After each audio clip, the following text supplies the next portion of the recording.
It's a very good question why scent is so underestimated. It's something that's purely emotional, and it's very difficult to measure.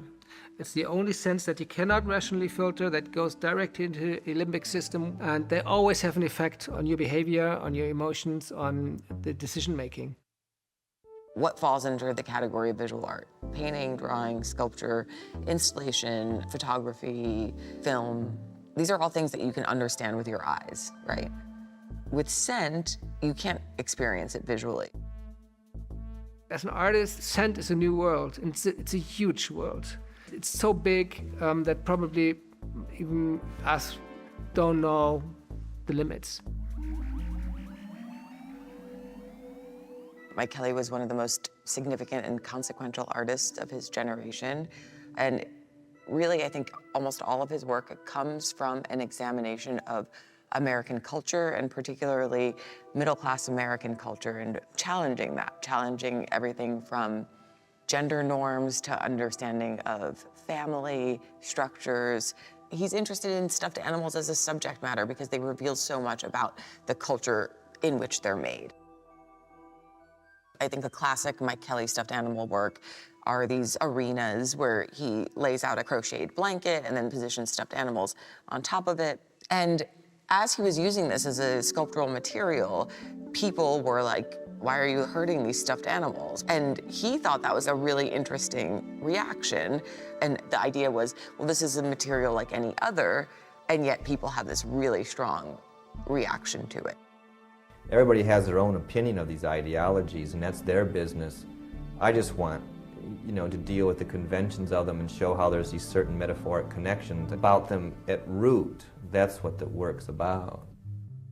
From one work to the next, he would try to see, like, what can I do with this material to break that connection between the viewer and this object? And he basically, I think, found that it was an impossible endeavor.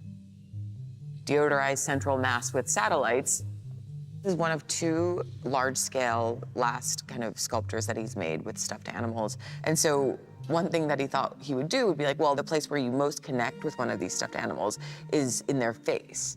So he's like, okay, so for this work, I'm gonna sew them all face in so that people can't see the faces, which like in the end is actually creepier.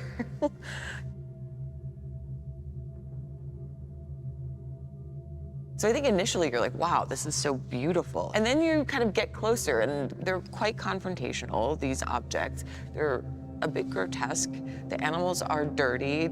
It's almost these weird little tumors circling this giant, effectively malignant tumor that's in the center of the room. You start picking up on that. And then things start changing and getting a little bit more uncomfortable. The way that you see certain stuffed animals treated, legs hanging out of the ball as though the ball is devouring it. All different kinds of little psychodramas are playing out in these spheres. Perhaps you want to back away, and then you back away, and then all around the room, these things that look like candies start looking almost militaristic, like soldiers lining up. They are quite ominous. The edges are sharp, and then they emit, without warning, this mist. You're like, what's going on? It pushes you kind of further back into the room, back into these stuffed animals that you were trying to get away from in the first place. And then you're hit with this smell, and you're like, what is up with the smell? I don't use my nose very often. I know, it can fool you. Quite often when we do experience scent, we think about it from a preservation perspective because that means something is wrong with the work. Right, the smell is a symptom of something more. Yeah. These deodorizers that surround the room have a mechanism built within them, and you just fill up the tank with the fluid, and there's a timer built in, and then it aerosolizes and it sprays out into the room. Yep. This was originally conceived to spray an odor that is a little jarring and supposed to smell like urinal cake. And if the concoction that's within the spraying mechanism is rather thick, then it's gonna clog up and start dripping on the sides of the very brightly colored deodorizers. And as a result, it actually can strip the paint. And so we were thinking of ways to reduce that.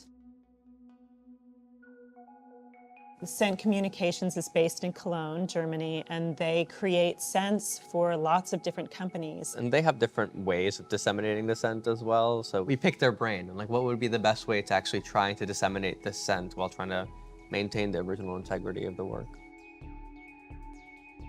Well, we started the business because we understood that scent was a completely underestimated way of communicating. And from there on, we learned a lot about scent, how complex scents are, how emotional, but also how good you can remember scents. Scents are very complex and very difficult to handle. It's very volatile, it changes all the time. And technologically, our approach was to be as close to nature as possible. Just think of a flower. It's full of molecules, scent molecules that are constantly released. And this is something that we try to copy. So we have different materials that we developed, dry materials that store a very high quantity of fragrance molecules, and we release them through an airflow. My role very often is to translate between an artist and a perfumer, because the perfumer always has a very clear way to design a fragrance for a body, typically. But an artist, of course, thinks differently.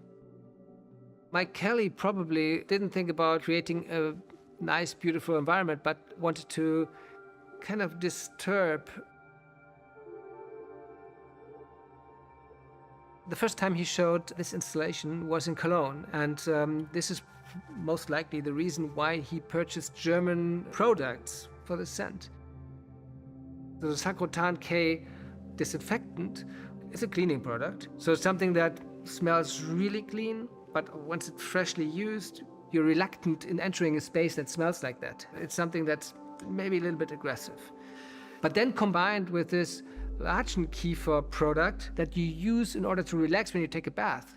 This is an interesting contrast, but it's connected through this natural raw material of this pine tree. And probably because it's natural, you feel comfortable with it. And something that's aggressive and disinfects has nothing to do with nature. This strange mixture of ingredients is something difficult to describe, and only an artist can come up with.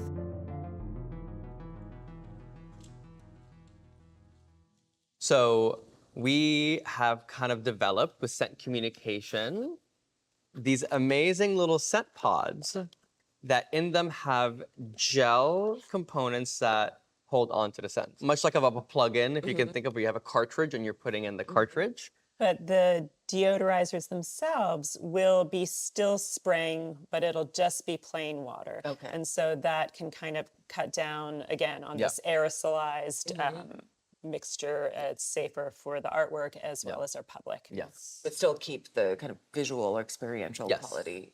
The in place. hissing. Yes, Absolutely. exactly, the hissing. Yes. Should we smell it? I think I'm so. excited. It just I arrived. know. So There you go. Okay. It's funny. It's like you get the pine, but then there's that like burning quality. It's almost like an after smell. First you first you have the spruce, and then like later that.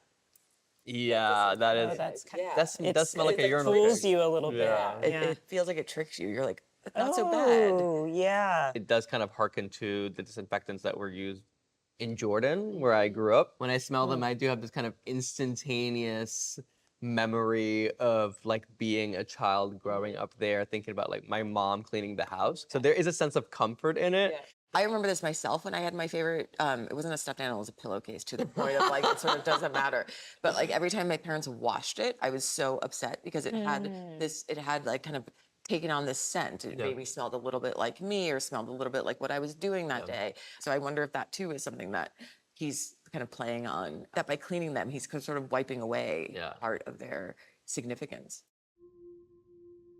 The deodorizers are modeled after the kind of deodorizers you would find in a bathroom. They're meant to cleanse the stuffed animals, but as we know, any type of room deodorizer only masks the smell. It never gets rid of it. If you smell disinfectant, you know it's clean, yeah? But maybe it's more complex. You think about what was there before, and it wasn't clean. I think the smell just heightens your kind of emotional state because it's like just another kind of sensory information that's hitting you in a room that's already quite full of that. Even during the course of sitting here for this interview, it's starting to like, instead of getting used to it, I feel like it just like, it becomes amplified and it becomes more and more uncomfortable. Smell is the kind of strongest carrier of memory. That smell can evoke a range of things, but all things that sort of point outside beyond an experience that you would typically have at a museum.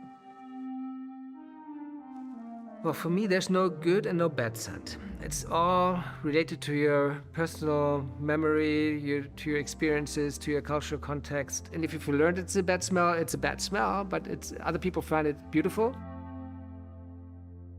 Every museum has its smell, and there's no neutral environment anyway. I mean, you're always surrounded by millions of scent molecules wherever you go. We were talking about the scent component and whether we need warning labels. And I thought that was a little silly living in New York, where it's like you're bombarded with scents left and right, and like there are no warnings. It's part of the world that we live in.